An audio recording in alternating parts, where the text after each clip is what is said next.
Nous sommes donc en 1987. Rappelez-vous, en 1987, la Cour suprême des États-Unis, dans l'arrêt Edwards v, c'est-à-dire versus contre Aguilar, a décidé qu'on ne pouvait pas enseigner en même temps dans une classe de sciences le darwinisme et la pseudo-science de la création.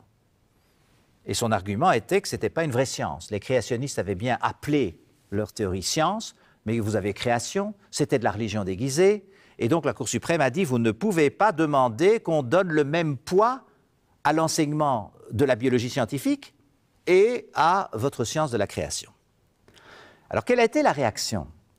La réaction, c'est que les créationnistes se sont dit nous devons développer une théorie beaucoup plus sophistiquée.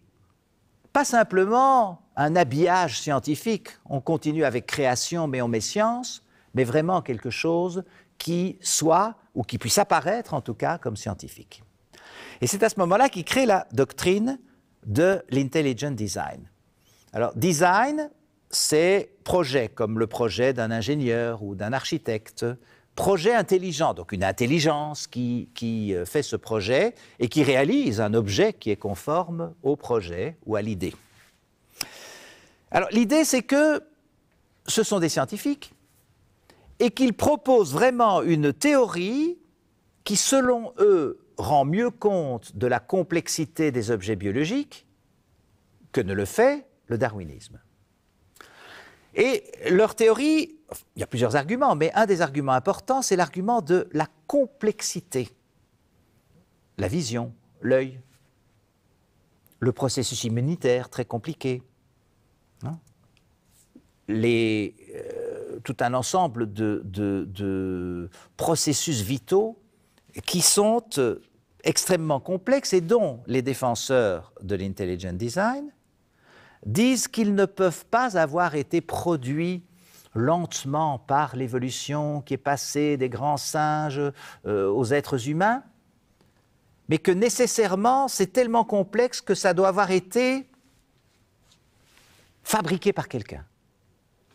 Et l'argument est un vieil argument qui consiste à dire vous trouvez une montre et les rouages et les parties de cette montre sont tellement bien agencées bon, qu'évidemment, c'est quelqu'un qui les a mis ensemble. Ça ne s'est pas fait comme ça, par hasard.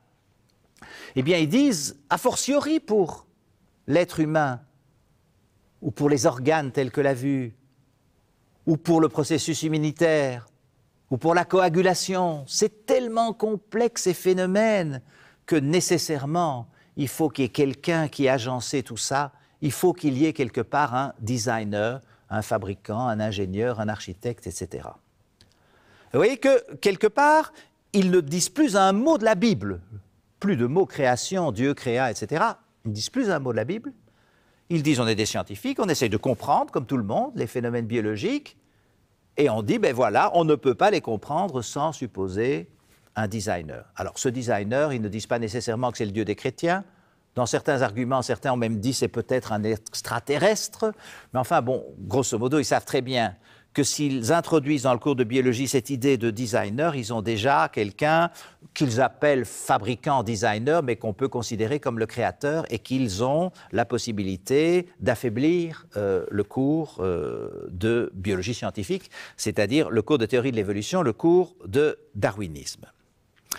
Alors, c'est important parce qu'ils ne font pas ça tout seuls, les défenseurs de l'intelligent design.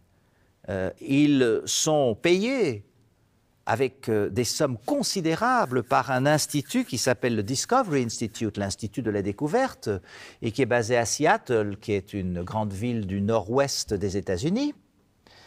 Et ce Discovery Institute développe, fait de la propagande, crée des institutions, paye des savants, il peut le faire évidemment. On est dans un pays dans lequel il y a la liberté d'expression et chacun a le droit de penser ce qu'il veut.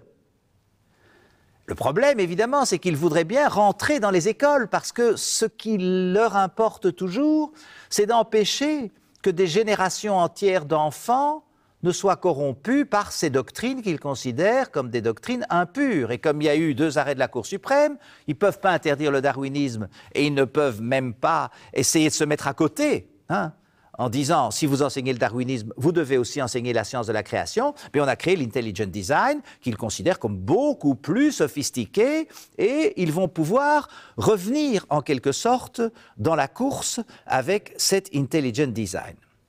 Alors il faut bien savoir qu'on est passé de stratégie rhétorique d'attaque frontale à une stratégie beaucoup plus subtile.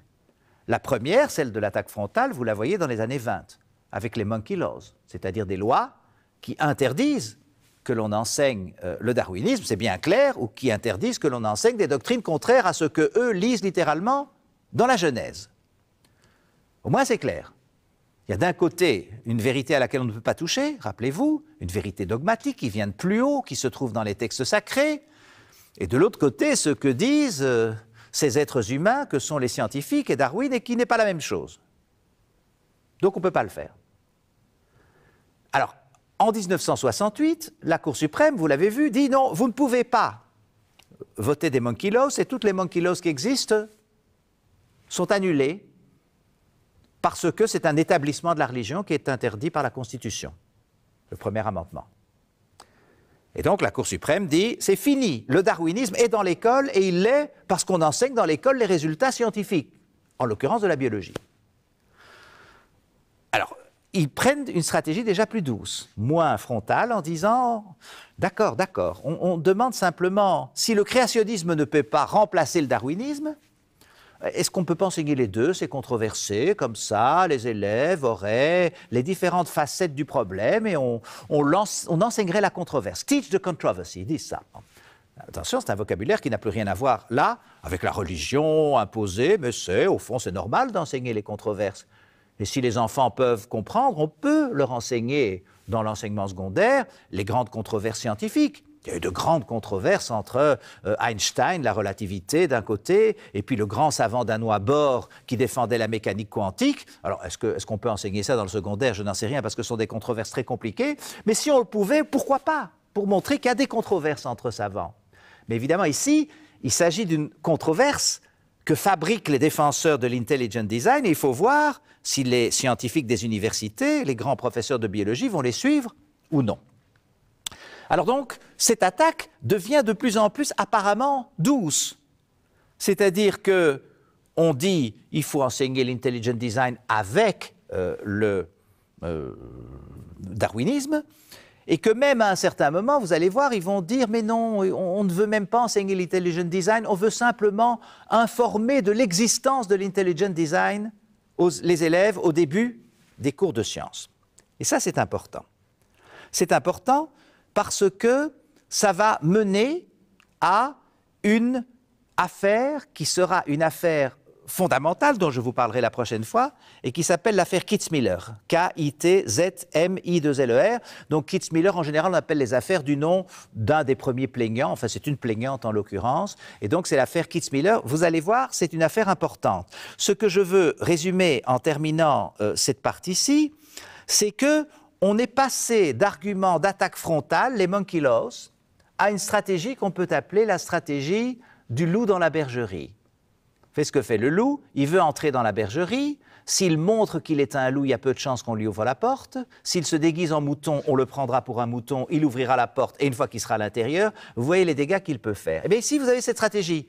C'est-à-dire qu'au départ, c'est très clair, ils sont totalement opposés à la science au nom d'un dogme religieux, et à la fin, ce sont des gens qui demandent que l'on enseigne la controverse et les différentes théories scientifiques, et donc qui entrent dans un débat qui est dans le vocabulaire, au fond, très acceptable de la science et des controverses. Le problème est de savoir si c'est une vraie controverse ou une controverse fabriquée pour la circonstance. Et ça, c'est l'affaire Kitzmiller qui va le montrer.